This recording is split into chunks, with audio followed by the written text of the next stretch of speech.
Na Prever FM, você começa o dia bem informado.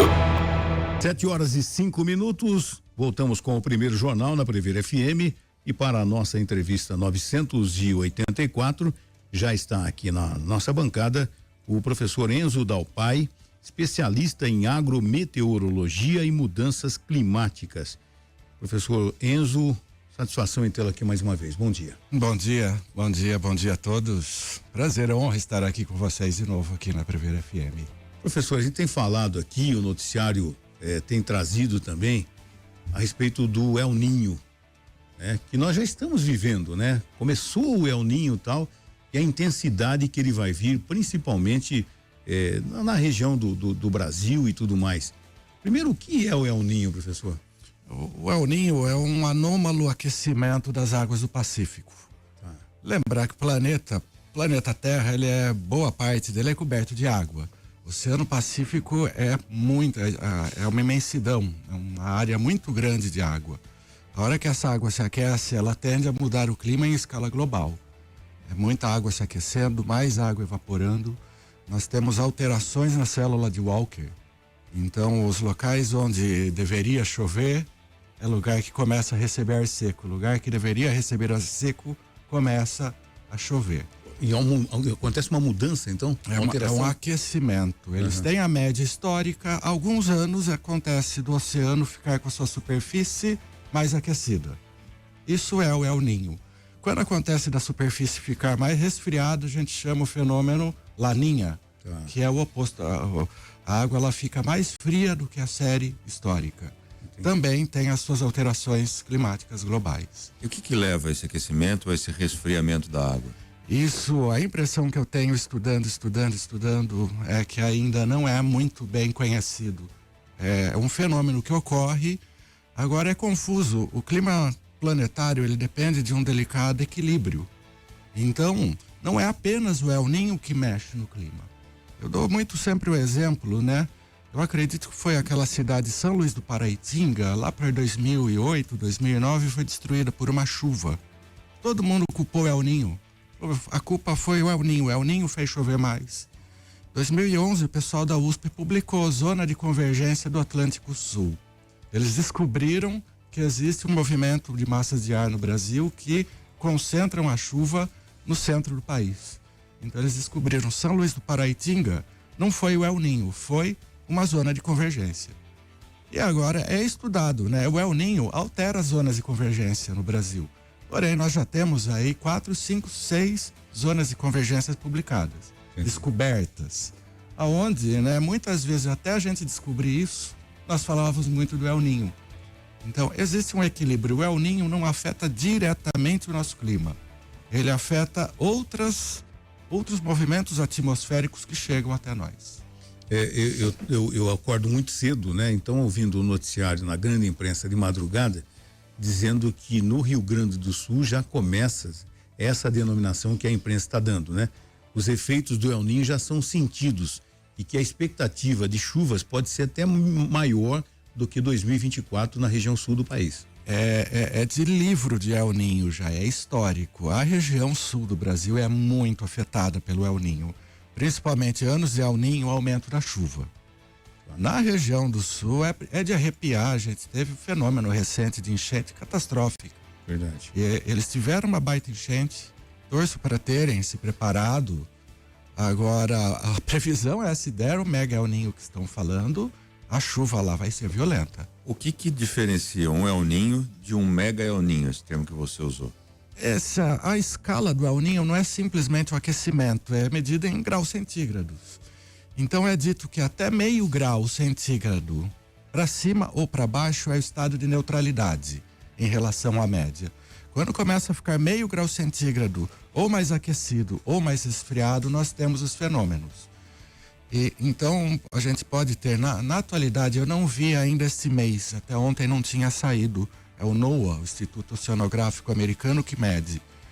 A gente estava com meio grau centígrado. Meio grau é o limite. Está ou não está? Está entrando ou não está entrando? Nós temos El Ninhos que chegam a 0,9, 1 grau centígrado, acima da média. É o máximo que chegou? Nós já tivemos El Ninhos que chegou a 2,5, 3 graus centígrados acima da média. É óbvio, quanto maior a diferença de temperatura, mais água vai evaporar, mais vai haver mudança climática, mais o El Ninho vai interferir no clima mundialmente. Eles falam em mega El Ninho porque eles esperam uma alta, uma elevação de 2, 3, 4 graus centígrados acima da média. Agora, tudo que se falou aí, né, alguns meses atrás, o mega El Ninho, a probabilidade dele se tornar mega caiu. Talvez eles estão falando, talvez não vire um mega El Ninho, talvez não vire um mega El Ninho agora. O El Ninho tem uma durabilidade aí de 8 a 12 meses. Então é possível que ele comece lento, se torne forte no fim. A grande verdade é porque tudo é falado em termos de probabilidade. O que vai acontecer ainda, realmente ninguém sabe. Até porque não se sabe qual é a causa, então não tem como você... De 80%, eles preveram, caiu para 60% a chance dele ser grande. Quando que foi o último maior que você falou aí de... Ai, de cabeça, agora... não foi recente, a gente não tem isso. Nós tivemos, depois dos anos 2000, poxa vida, eu me confundo, né? Eu acompanho, né, o El Ninho junto com os nossos dados, desde 71. Aí é bastante ano para lembrar. Nós tivemos, e é confuso, porque às vezes fica 2 anos, às vezes nós temos fenômenos desses mais duradouros. Nós temos os laninhas no meio, existe a intensidade, é difícil lembrar de cabeça. A Ellen sempre usa uma expressão, né? Então o Felipe Amorim, o professor Felipe Amorim fala, eu gostaria que a Ellen repetisse, que é interessante essa expressão. Todos os filmes de fim de mundo começam com um cientista sendo ignorado. E é mais ou menos o que acontece. A gente está falando de El Ninho, da intensidade dele ou não, né? E a maioria, principalmente dos prefeitos, dos políticos, né? Dos governadores, enfim, não dá a importância que deveria dar, né? A gente falou do Sul, o que aconteceu em 2024, outro dia estava vendo uma matéria, mais da metade do que deveria ser feito para evitar a catástrofe que aconteceu, não foi feito no Rio Grande do Sul, principalmente. Então, se vier novamente com a intensidade que veio em 2024, a gente vai ter sérios problemas no sul do país. Eu tenho medo, né? A região de Porto Alegre a gente escuta falar comporta, já é uma região que já tem enchente naturalmente. Agora a gente viu em 2024 o poder de uma chuva. E o poder de uma chuva, a hora que a gente pega a estrutura não funcionando plenamente, né? Me parece que comportas não funcionaram, sistema de drenagem. Esse lugar que tem esse tipo de enchente, eles têm que ter bombas funcionando, bomba reserva. Olha como influencia. Eu conversando com a minha filha de 10 anos, hein? Não sei que eu tava no sul, se ela tinha vontade de morar no sul. Ela falou, você tá louca, papai? Morar no sul? Mas por que, filha? Qual o problema? Papai, você não leu o que acontece lá? As coisas que estão acontecendo no sul? Eu jamais vou morar no sul. Olha como que isso interfere até num crescimento regional que diminui a migração, concorda? Uma pessoa que mora em Botucatu, falar, olha, eu vou mudar para o sul, mas pera um pouquinho, para onde você vai? Naquele local que está enchendo, que está tendo isso, as pessoas deixam de fazer investimentos lá. Uma pessoa vai montar uma fábrica num lugar desse, não vou, porque pode encher tudo, posso perder tudo do dia para a noite. E outra coisa que me chama a atenção, o quanto frágeis nós somos, né? Quando você fala, se aumentar meio grau, vai ter, né? Toda essa mudança, 1 grau. É 1 grau? 1 grau não é nada, cara, né? Eu tô com fé, 1 grau a mais, 1 grau não é nada, né? Numa escala. Agora, só que o reflexo disso é enorme. Como nós somos frágeis. De fato, né? Essa história, mudanças climáticas, a gente sempre fala 1 grau, meio grau. Não é nada, o que é meio? Aqui no Lajado, nós provamos 2022, estávamos com 0,6. Ou seja, Botucatu ainda não tinha chego a 1 grau.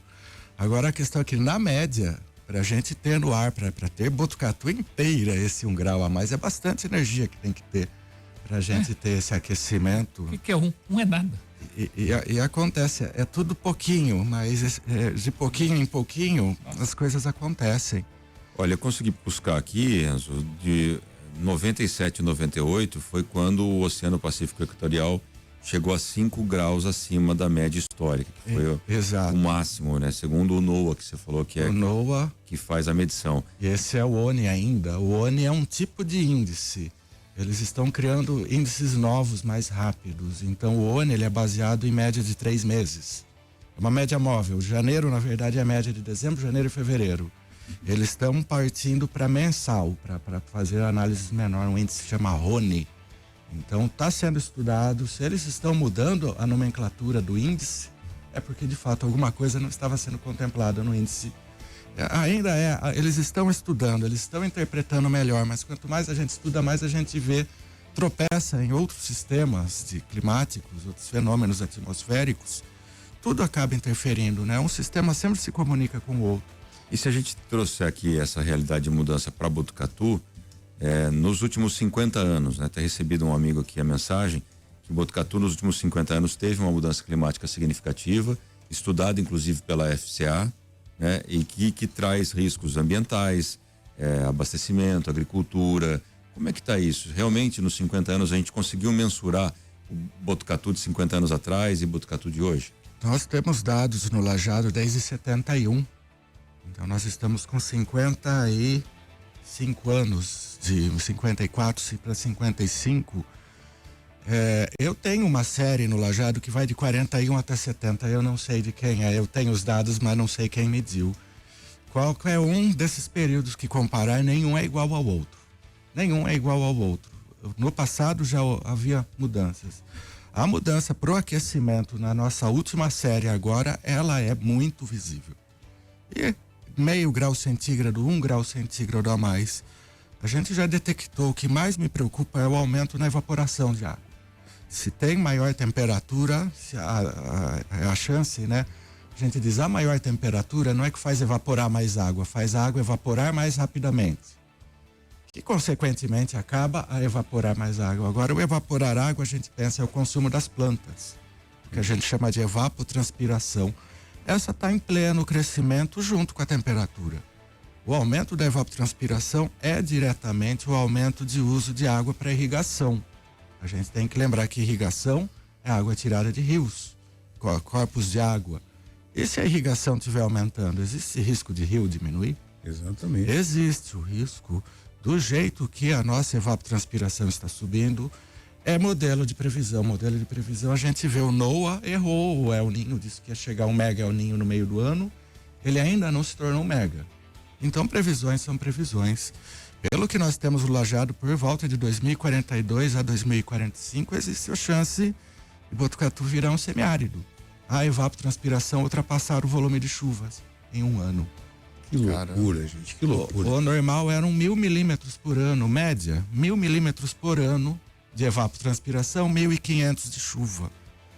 Eu digo, nós já estamos por volta de 1.200 milímetros por ano de evapotranspiração. E a chuva está se mantendo nos 1.500. Então, né, vamos falar, esse excedente de água que sobrava mais era o que enchia os rios. Conforme começa a evaporar mais água, a tendência é começar a sobrar menos água para lençol freático. Isso eu vejo do ponto de vista agronômico o mais preocupante. Do ponto de vista de saúde, é infinito o que acontece. A gente está vendo na Europa o que está acontecendo. Eu acredito no fim de semana na França foram 1.300 mortos por causa de calor. Diz que houve colapso no sistema funerário na França. As funerárias lá começaram igual à época da Covid, né? Não dar conta do volume que estava tendo de calor. Esse calor, para nossa sorte, ainda não chegou forte para nós no Brasil. As latitudes altas ajudam, né? E é dito em livro que sempre o pior do El Niño é o inverno no hemisfério norte. Ou seja, o hemisfério norte está ruim agora. A hora que vier o inverno, a chance das mega nevascas lá para dezembro, janeiro é enorme. Então, é o que nós temos. Não, e é impressionante, né? Eu estive na região, estive no sul do país e principalmente em Porto Alegre, fiquei 2 dias lá. E tem aquela região do gasômetro que é bastante interessante, né? De visitação. E quando das enchentes, o gasômetro quase desapareceu. Eu não lembro se tem 40, 50 metros o gasômetro. Então, uma coisa assim doida. Tem uma homenagem a Elis Regina lá, uma estátua da Elis Regina e ficou submersa, né? Então, as pessoas olham aquilo, falam, gente, o mundo está acabando, tá uma loucura. Pro leigo e tudo. E quem já passou por isso, a gente fala de Porto Alegre, mas as outras cidades também do Rio Grande do Sul que sofrendo com tudo isso e não conseguiram se recuperar, inclusive, eu vi uma reportagem recente de pessoas que mudaram do Rio Grande do Sul para outros estados, né? Justamente por medo. E como não houve uma recuperação do que aconteceu há 2 anos atrás, o medo aumenta ainda mais, não é? Eu fico pensando, né? Porto Alegre eu pouco conheço. É uma região plana, região de Porto, à beira do mar. O estrago da chuva foi em Gramado. Gramado é uma cidade serra, destruiu rua, destruiu prédio. É uma cidade serrana. A gente pensa na enchente, dá em lugar de baixada. Botucatu é uma cidade de morro, pode dar. A gente viu os efeitos de uma mega chuva aqui, Verdade. né? Não existe lugar que está isento, até assim enchente. Enchente, lugar serrano é improvável. Aconteceu Gramado, os estragos numa cidade turística foram tal quais os de Porto Alegre, da cidade de Baixada. Então é muito assustador. É muito assustador. Não foi só Porto Alegre, foi uma região muito grande do Rio Grande do Sul atingida. E não exclusivo a região plana. Isso é o que assusta demais. No começo você falou, eu espero que eles tenham se preparado para a chuva, né? Por conta dessa previsão do El Niño. Se a gente trazer aqui para essa questão de Botucatu, dessa mudança climática que houve nos 50 anos, é possível um município, uma região se preparar ou o que fazer para frear? A gente sabe que isso é uma questão global, mas existem ações locais, né? Você falou, a minha preocupação maior é com a agricultura, secando o rio, não tem irrigação. O que a gente pode fazer para a gente aqui não ignorar, como a Ellen falou, né? Ignorar um cientista? Vamos ouvir um cientista que lida com isso todo dia. O que você faria? Eu diria, como assim, em resumo, o que pode afetar Botucatu, tanto mudança climática quanto El Niño, é enchente, é chuva demais na época de chuva, seca demais na época de seca. Tendência das secas se tornarem mais severas, tanto na questão da intensidade quanto na questão do tempo.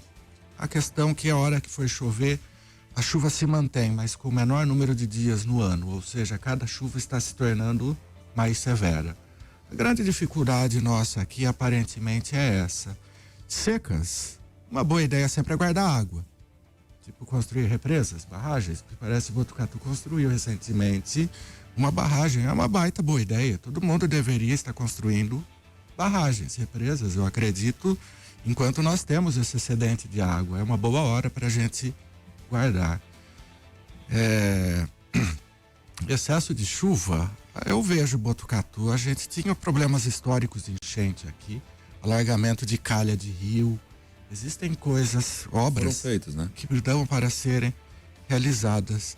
Agora, no total, onda de calor, o excesso de calor é um negócio muito difícil. Qual que é a solução? É um ar-condicionado? É todo mundo que pode ter um ar-condicionado? Questão de saúde mesmo, onda de calor é problema, aumenta o número de internações, aumenta o trabalho do pessoal em posto de saúde. Muito me preocupa, isso é muito interior de São Paulo. A gente vê, se a gente pode falar que temos duas estações distintas, a da chuva e a da seca, eu vejo, é muito, e ano após ano pior, é a mudança. A hora que vai sair da seca e vai para a época de chuva, sempre lá para o mês de setembro, aquelas mega tempestades com vento. Grandes episódios de vendavais aqui em Botucatu, arrancando árvores em áreas urbanas. Registros, né? Arrancar árvore pela raiz tem que passar de 110 por hora. Isso é o que o livro diz. Nós tivemos árvores aqui arrancadas pela raiz em algum episódio de vento. A gente escuta todo mês de setembro alguma cidade no interior de São Paulo que ocorre alguma catástrofe, assim, que a cidade é destruída. A primeira coisa que a gente vê em jornal é o telhado de posto de gasolina voando. É isso mesmo. É justamente a troca, a seca indo embora, a primeira chuva que vem, a mudança de estação, está se tornando ano após ano mais perigosa. Ela ocorre também quando a gente sai da chuva e vai para a seca, se a gente pensar lá para o mês de março. Nós também temos tempestades assim. Quando essas tempestades vêm, nós temos todos os episódios que a gente escuta. Por exemplo, a cidade de São Paulo, a turma ficar sem energia elétrica por dias. Reclamação. O que se deve fazer então? Priorizar os fios ou as árvores? Podar as árvores evita acidentes, mas podar a árvore aumenta o aquecimento global. Planta muita árvore dentro da cidade, o pessoal vai chiar, porque quando der o vendaval, vai ficar sem energia elétrica. Então vejam, é complexo o problema. E será que as autoridades, né? A gente fala das autoridades, né? Os governantes de cidades, prefeitos, governadores e tudo mais, estão preparados para tudo isso? Levam a sério como deveriam levar? Porque o que a gente via, eu que sou mais velho aqui da bancada, de repente via nos filmes, lia nos livros e tal, essa realidade que a gente fala assim, isso aqui é depois dos anos 2000. Nós estamos em 2026, se falava 2050, daí já falam 2030.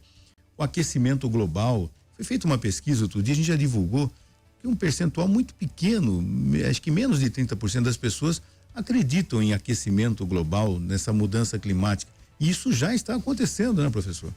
Nós temos sim um movimento no planeta.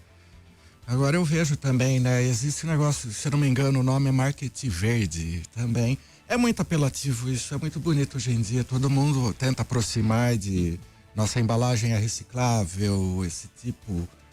Agora, será que é o suficiente? Será que é o suficiente? Eu acho a questão de estar preparado ou não, uma boa solução que eu indico para o planeta é a educação ambiental. Nós devemos falar, nós devemos educar as crianças, nós devemos começar. A ideia das crianças sempre é uma boa ideia de realmente educação ambiental pesada, eu acho que é uma solução, talvez não para a nossa geração, mas para essa geração que está vindo. A solução é começar por aí, é alertar realmente, ir em escolas, realmente fazer trabalhos. A educação ambiental é a grande solução, justamente para problemas aí do pessoal o ceticismo os céticos da mudança climática que dizem, né? Existem inúmeros argumentos bons dos céticos de mudança climática, mas não dá para negar. A mudança climática, ela é verdadeira no planeta, ela é verdadeira já aqui no nosso município. E ela já afeta, né? Eu falei meu lado agronômico, em todas as áreas existem problemas, existem coisas que vão ser afetadas. A gente pensa aí, Emirados Árabes, esses locais aí, construção civil não pode ser feita de dia. Não pode se trabalhar, o pessoal do Dubai, esses locais, construção civil realizada de noite. Por causa da alta temperatura. Por causa da alta temperatura durante o dia, o pessoal vai desmaia trabalhando. Será que chegaremos a esse ponto até aqui, né? Precisará chegar nesse ponto para os céticos falarem que o clima mudou? A gente tem como interagir antes de deixar isso ocorrer. É o que eu acredito. Bom, são 7h27. Dentro do assunto El Niño, inclusive, na previsão, né? Vamos falar sempre na previsão, é de que na região sudeste do Brasil que a seca vai castigar bastante, que a gente vai ter temperaturas altíssimas. Mas de repente nós estamos vivendo o inverno e a previsão que nós acabamos de dizer é que teremos a probabilidade de chuva amanhã, inclusive. E aí? É confuso. Nós temos o Lajado ali, a gente já tentou de tudo quanto é jeito parear os nossos dados com os dados do El Niño. Eu ouvi um número, o Carlos Nobre, climatologista que sempre aparece lá em Brasília, ele deu um número igualzinho ao nosso do Lajado. 76% a 80% dos anos de El Niño são anos mais chuvosos aqui em Botucatu. Tá. 70% dos anos de Laninha são anos mais secos em Botucatu, no volume de chuva anual. Agora é um número fraco científico. 30% deles não bate. Então o El Niño era para ser um ano mais chuvoso. Nós tivemos chuva abaixo da média no começo do ano. Nós estamos com maio e junho uma chuva muito acima da média. Tá chovendo. É raro nós termos tanta chuva. Nós fechamos o mês de junho com 80 a 85 milímetros. A média 50 a 55 milímetros. Está muito acima da média. Eu arrisco a dizer, né? Os solos não estão tão secos.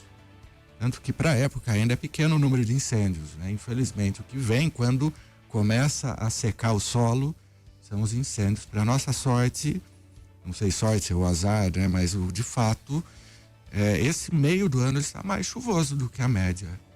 Então é difícil prever como que o ano vai ser, mas a própria seca que era esperada da mudança climática, até agora nós estamos tendo uma chuva quase regular no meio do ano. Que não é inédito. Nós tivemos chuva o ano inteiro em Botucatu nos anos de 76 e no ano de 2009. É raro, mas acontece. E esse ano a probabilidade que isso existe uma chance deste ano ser parecido com esses anos. Professor Nilson, muito obrigado por ter aceitado mais uma vez o nosso convite. Vai ser convidado outras vezes. Se a coisa mudar, a gente vai ligar novamente pro professor aí, porque, né, tudo é uma previsão e tudo pode acontecer, né? Até pelas mãos do homem, né? Que não aceita, que não acredita e que contribui com o desmatamento, o aquecimento global e tudo isso. Muito obrigado, professor. Eu que agradeço, sempre uma honra, um prazer vir aqui e levar informação. Sempre bom mostrar para a população aí os trabalhos que a gente desenvolve no Lajado ali, o acompanhamento que nós fazemos climático. Eu agradeço muito Prever FM pela possibilidade. Você ouviu Primeiro Jornal Prever FM.